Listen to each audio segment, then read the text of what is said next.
All right. Good morning, everybody. So today is what, the 10th, November 10th. We're on episode number 17, if I'm correct. Yeah. We're doing pretty good, making good progress. Again, this is just a conversation between me and Michael. These are things we would normally talk about on a day-to-day basis, just a little bit more so, because usually we don't talk every single day. But it's whatever. Still the same conversation, still basically the same kind of topics and things like that. So quick disclaimer, like I just said, this is a quick conversation between me and Mike. None of this is supposed to be taken as expert advice, specifically the financial part. And everything that we talk about is supposed to just be for entertainment purposes. Now, if you do decide to take anything that we say seriously or try to use it in any way, that's up to you. But besides that, that's it. Okay. Good morning, everybody. This is Michael. For today, we got some interesting topics actually. On the personal development, we're going to be talking about spreading yourself to thing. On the fitness section, what is better, working in the morning? Working out in the morning or in the evening? And on the finance, we have how important it is to be financially independent and some news updates as well. So let's Mm-hmm. get started with that personal development, spreading yourself too thin. What do you mean with that? So I came up with that topic, right? And the idea behind it is, so sometimes we end up putting ourselves in a situation where we're doing too many things all at the same time. Specifically, as a college student, you end up putting too many things on your plate. You're either taking too many classes, or you're taking classes and you're doing work, or you're doing those two things with something else, or you have two jobs along with school. There's something to be said about working hard and doing the best that you can, but at some point you have to understand that if you go too spread out, if you do too many things all at once, you're not going to be really going to be able to do any one thing good or well. And that's what I'm trying to in that aspect. That's what I'm basically talking about. When you spread yourself too thin, you can't really do any one thing particularly well because you're doing too many things. You can't really concentrate on any one thing and really get good at it. So, what do you think? How does that Yeah, sound? like I always say, or like I always mention, that you can be good at one thing at a time, and that's because you have to put like major focus on the specific task or a specific skill that you're trying to build in order to move on to the next one. Because you cannot learn properly or you cannot focus for a long period of time if you are juggling in between tasks, and that's something that I struggle a lot. And I try to better myself on that aspect that I don't want to. I usually take on too many tasks at once, and I end up doing mediocre. I don't know if that's a word. Mediocre. Mediocre work rather than being good at. Giving like the best on my best on one specific task, and especially when it comes to work or my project as well. But that's something I'm working on right now. When it came to like personal project, I used to be everywhere, but now I'm just focusing on one thing, and once I accomplish that, or once I'm confident that that's something that you know uh, it's to my best potential, I will move on to the next project or to the next task. Now, when it comes to school, it's a little bit different because it kind of forces to multitask regarding the classes that you're taking. I'm taking I'm taking six classes this semester, so it's a little bit busy, and I have to be switching around from class to class, from homework to homework, or exam to exam. And there's actually a good habit to do that. Um, there's like saying well, I watched this video about how to study better, Mhm. and you can focus on one task, like really focus on one task for 20 to half an hour. After that, you get bored. So you need to switch a little bit around. So this is like a little strategy when it comes to studying. And by during that 20 to half an hour period, you have to like literally focus on that specific task, like no distractions, no cell phones, maybe like a background music with no lyrics, and you cannot do more work during that period.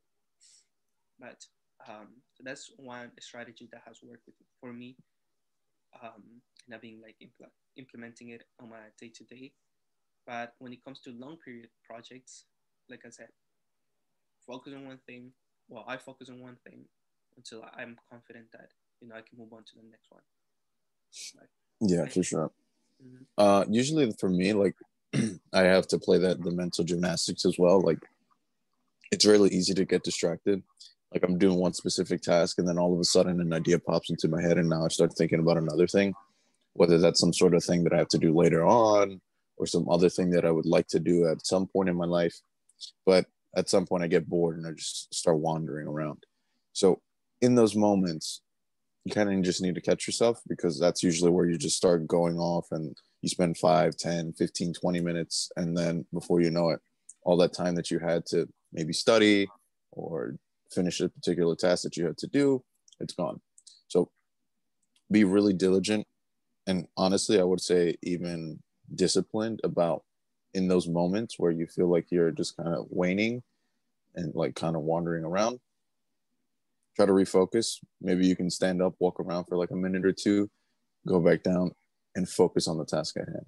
Only focus on one thing at any given time. Try not to, again, think of too many things. Mm-hmm. When it comes to overthinking or daydreaming, that usually happens to me before I'm going to bed. I think I spoke about this on early podcast. What I do is I have a notebook next to my bed, and whenever I'm overthinking it, and I think the idea is really good, but even if this idea is kind of stupid, I write it down and start breaking apart. Now, once I do that, usually that thought gets out of my head. I know I'm now overthinking it about it again. When it comes to like in the daytime, when I'm daydreaming, what I do is just take a deep breath, like and let it go. Do that a few times, and go back to what I was doing. Usually that works for me. But walking around is a good idea actually. Never haven't thought about that. But yeah. That's an idea. Take deep breaths, walk around, kind of just reset, Mm-hmm. come back to baseline, and then again focus on the task at hand. If you're saying like in terms of studying, 20 to 30 minutes is the maximum amount of time that you can focus. Some people differ. Some people can do it for longer. Some people can do it for less. Mm-hmm. But regardless of whatever the situation, however long you can do it for, get yourself reset, try it again, There's and actually a then just study about that. Like a study, like an actual scientific study. Like you can go for longer periods of time studying, but you're not gonna learn efficiently if you pass the period. I don't remember. I think it's 20 minutes because I think the breakdown they do is 20 10-minute break and 20 minutes of a study of a different subject. there's so many studies that I feel like it's really just dependent on the person. For me, I feel like I can probably concentrate at my best 50 minutes, and then after that, everything kind of just starts falling down. But again, different for different people. True. Find You what gotta works for know you, yourself. experiment, and just again focus on one task at a time, Mm-hmm. and just do it the best that you can, then move on. Systematically do it one by one, as opposed to just trying to do three things simultaneously and then all of them come out to be meh, right? Mm-hmm. Yeah, very All good. right. I think we covered all the aspects on this topic. Yep. Good. Let's move on to fitness. What is better, working out in the morning or at evening? I think it's a clear answer. You go ahead. So yeah, for me, it really just depends on the person as well. Mm-hmm. With everything that we talk about here, is really just going to be dependent on you. Depends on the time, the amount of time that you have available to you, uh, whether you're a morning person or an evening person. Um, Honestly, for me, I like working out in the morning because it's a difficult thing to do. It requires a lot of energy, and you have the most amount of energy in the beginning of the day. Once you get that out of the way, it not only just gets that part out of the way, right? You're done with that, but it kind of just it gives you this like really calm energy because you expended a lot of I don't know, like you kind of relieved a lot of stress, or you kind of set yourself up so that whatever comes through the day doesn't stress you out as much. It's a really good exercise is a really good mechanism to kind of help you relieve stress. Um, Normally they don't talk about it in school, but your body's meant to move, and a good way to help decompress and relax from stress is to exercise and move around. Oftentimes they tell you to do some meditation or deep breathing, and that works. But a good portion of it is just moving around and doing physical activities, because that is how your body has been working through all this time in evolution. So if you can manage to actually incorporate that into your day-to-day life, that's where you'll start seeing those benefits from exercise, where you're not as stressed out throughout the entire day because, well, maybe you got it done in the morning, or you relieve the stress from the day by working out at night. Right. Now, one thing I do want to point out is that from what I've seen, or like from what I learned from other successful people, is that most of them they work out in the morning. Now, it definitely depends on the person. I do agree with Randy because not everybody has the same schedule, not everybody has the same routine as well. Not everybody are capable of waking up like at 5 a.m. or 6 a.m. in the morning, but it's hard. And so you get used to it. But, it's hard. So whenever if it's in your schedule, it can be morning, it can be midday, it can be afternoon. It's definitely a healthy choice to just work out overall. But there are some benefits working out in the morning. Like Randy mentioned, your body is meant to be moving, and you are pretty much still unstable for 8 hours. So putting some cardio or putting some stretches in the morning, it can really help the blood pump throughout your body. And also, I don't know about you guys, but me, every time I work out, I have hell adrenaline for the rest of the day. I feel alive. So working out in the morning can definitely encourage, like, kind of push me through the day with more adrenaline and more happy vibes. I would say, So but I wouldn't say that's adrenaline, but that's probably more like dopamine. Because like, when you say adrenaline, that's usually what you feel when, like, you're in danger and you're running away. oh yeah, yeah, true, true, yeah, like a lot of dopamine. I feel good. I feel good every time I work out. Yeah, that's all that matters. So, if I'm feeling that way in the morning throughout the day, it definitely helped me. Plus, I do go to sleep early, so um, Mm-hmm. you know, I get tired. Like I be tired and knocked out because I had a really long day, and I work out in the morning, so I use a lot of my energy. And throughout the day, I kind of recuperate it, but like my body's waiting to sleep to recuperate. So you definitely have a better sleep, like you know, overall, like a deeper sleep. But I think those are some benefits of working out in the morning, in my opinion. At least some Yep. stretches or some cardio. Now you can do weightlifting in the evening. Like Mm-hmm. there's people who do that. Yeah, there's people that do work out twice, so once in the morning and once more towards the evening. So in the morning they get the cardio in, and in the evening they do the weight training. So if Mm-hmm. you're that type of person, that's more like an athlete, right? You can Right. work out in the morning and the evening. Or you're the type of person that, takes forever to wake up in the morning, then immediately has to rush to school or work. Then obviously working out is definitely going to have to be something you incorporate at the end of the day, more towards the evening. Nothing wrong with that. In the same way, again, like I said earlier, helps you decompress from the day, helps you relax, not stress out as much, and it burns out the rest of the energy that you have in your body. So that way, when you go to sleep, you just almost instantly go to sleep. Right. Obviously, there's some. And one last thing that I want to point out is that usually when you work out in the morning, you go without breakfast. So the energy that you start burning is going to be fat rather Mm-hmm. than when you go at evening, you already had breakfast, lunch, and maybe dinner by then. You what you are going to be burning is going to be the calories of that food before you burn the actual fat. That's another also pro of working out in the morning. Unless you do fasting, you go working out right before you break your And we fast. talked about that yesterday too, right? So Mm-hmm. that's where it doubles up. So yeah, again, depending on the type of person that you are, whatever fits in your schedule, aim for that. And that's about it. Very good. All right. I think we covered on the topic. And let's move on to the last section, which is finance. How important is to be financially independent? What do you think? It's a big one. It's a So I feel like that's a huge thing. Um, Specific. I mean, it depends on where you live, but nowadays, like us in the United States and New York, it's very difficult to be financially independent just because it requires so much. And then that question is subjective, right? What does it mean to be independent? For somebody, that just might mean to be able to afford to buy themselves a car and pay for the insurance, right? Mm-hmm. For other people, that might be to live on their own. To me, my definition is being able to live on your own and not need any help from anybody in order to support yourself, right? So you have your own apartment or house. You can afford your own car. Not necessary, right? Because we talked about it before. A car can be a depreciating asset, which isn't necessarily the best thing. But there's ways around that. Uh, yeah, to me, that's why that's what being independent is. Okay. Now, why is it important? Well, it's not necessary that like you don't have to rely on anybody, but it's a good thing to be able to support yourself and not need other people to, give you money in order to be able to survive.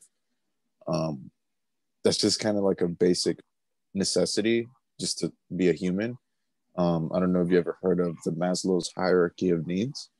Mm-hmm. So it's like this tree of the things that human beings need in order to be fulfilled and satisfied with their life.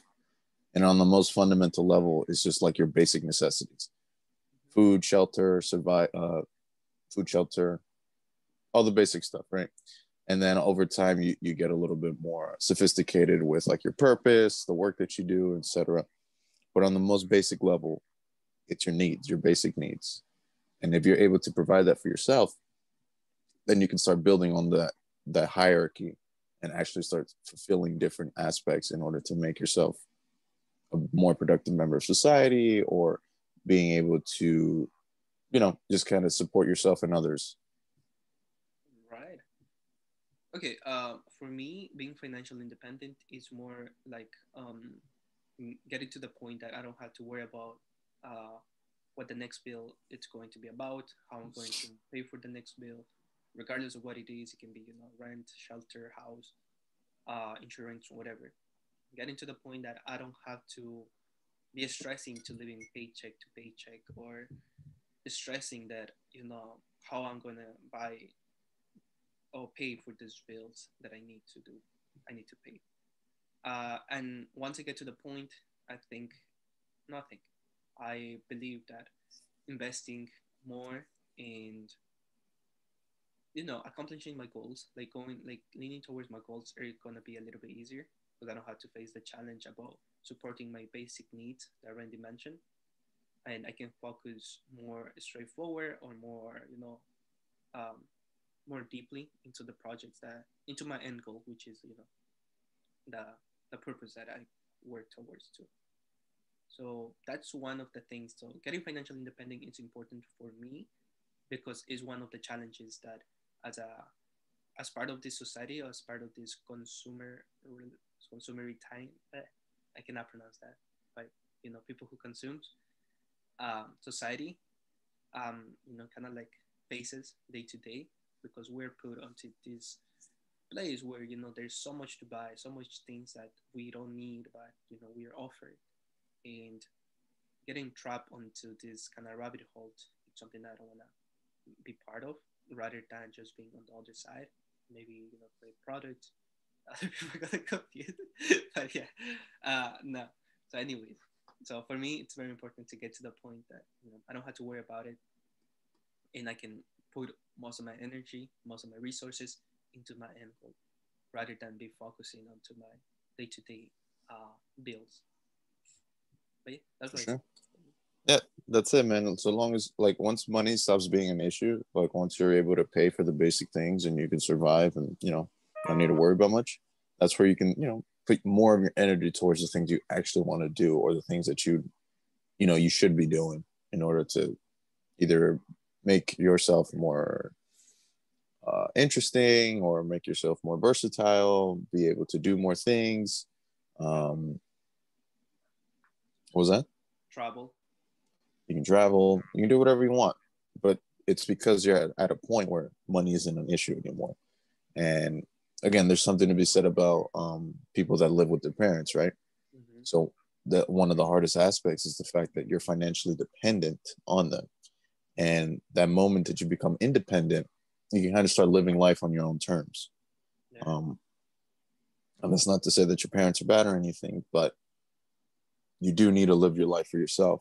And it's going to be a little bit more difficult when the money that you're gaining or getting is coming from them, Mm-hmm. because that has a lot of say in what you can and can't do. But once that's no longer an issue, then obviously now you can start doing the things that you want to do, irrespective of whatever your parents say, or in terms of whatever money they give you or don't give you. Mm-hmm. Oh, indeed, absolutely. Now another thing too. Shit, I kind of forgot. Um, no, move on. Keep Yeah. going. Okay. So yeah.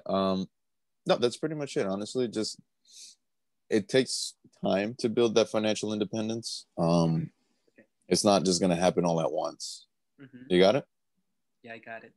All Okay. right. So I feel like there's a huge misconception or huge idea out there that a lot of people kind of selling you the idea of, become financially independent, beat this, beat that, get rich and whatever.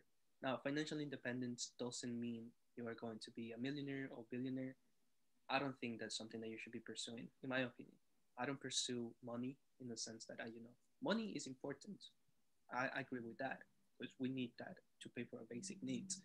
But the way that they market it, um, financial independent, it's the wrong way because you cannot become rich if you're not putting the hard work unless you're scheming people, which most of these platforms do. So getting to that point that is financially independent, it has to be morally correct in a sense. So your conscience doesn't weigh on you. Now, a lot of people might disagree with me because a lot of most of millionaires, most of the rich people are became to that point because they did not do everything on the books, right?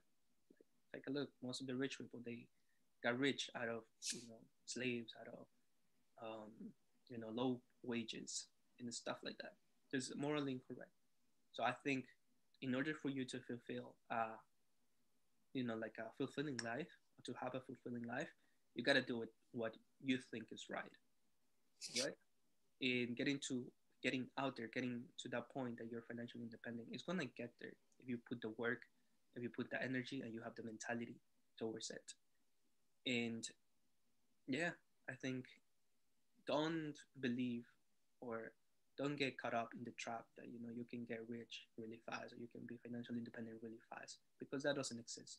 Maybe there were 1 2 people who were lucky who won the lottery or something, but um, you know there's there's consequences with having a lot of money, envy, taxes that you gotta pay. Now the top is always lonely. I always said that. So I don't you know take it as how you interpret that, but just look Yeah. into the people that are at the top. Like, yeah, financial independence doesn't mean you have to be like stupid rich, right? It doesn't mean you have to be a multimillionaire or a billionaire.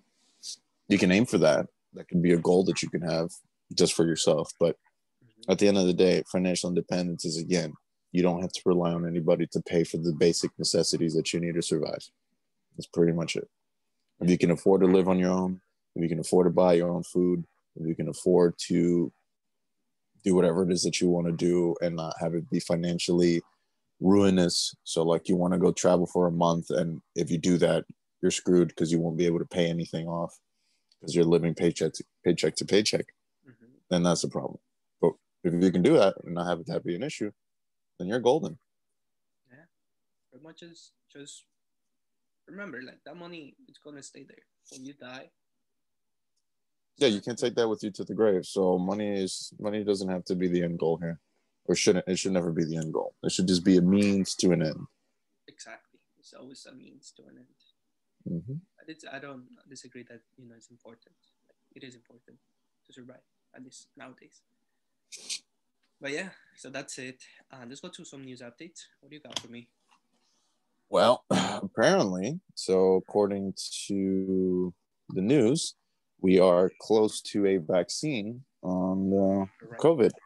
So that created a pretty interesting dynamic with the markets. So most of the things that were falling or stagnated throughout the pandemic, so anything related to travel, hotels, um, So in terms of travel, we got airlines, cruise lines.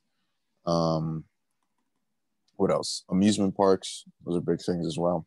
All these things just jumped because of the vaccine news. Obviously, most people can't go to these things because there's no social distancing there. And people were in too tight spaces, so COVID could spread a lot easier. But now that the vaccine has been announced, a lot of this jumped up very nicely. And in converse, all the things that were going up during this period of time dropped off pretty dramatically. So a Mm-hmm. lot of the technology stocks dropped pretty quickly. Um, right now, it's still technically falling. It's starting to stabilize a little bit better, but just simply due to the fact that COVID or the whole pandemic caused a massive run on technology throughout this entire time, everything is starting to finally get itself back into relative normalcy. The things that fell too hard are coming back to life, and everything that ran up too much is starting to come back down. Correct. Absolutely. So it's a really good news that the vaccine for Pfizer it's 90% working. 10% is Once. risky. So we will see what happens. And in other news on my end, so most of the pharmaceutical companies are on green, so they rose really good jump. Moderna, Biotech, and Pfizer, and others, because most of them are also on their final stages. But Pfizer definitely has the upper hand on them, and they're already, uh, getting the permission to distribute, and they're already actually start manufacturing the vaccine, which puts them in a huge advantage. Now, McDonald's, actually, they came out with their earnings report yesterday. It was Friday. Strong numbers, but the stock fell. But they have a partnership with Beyond Meat, which is the, the meat based plant based meat, Mm-hmm. and oh yeah, so they're adding like this actual burger with with the meat in it, and they're gonna call it like meat like burger plant or something like that. So Beyond This Meat's, is McDonald's, you said, right? huh? This is McDonald's. This is for McDonald's, yes.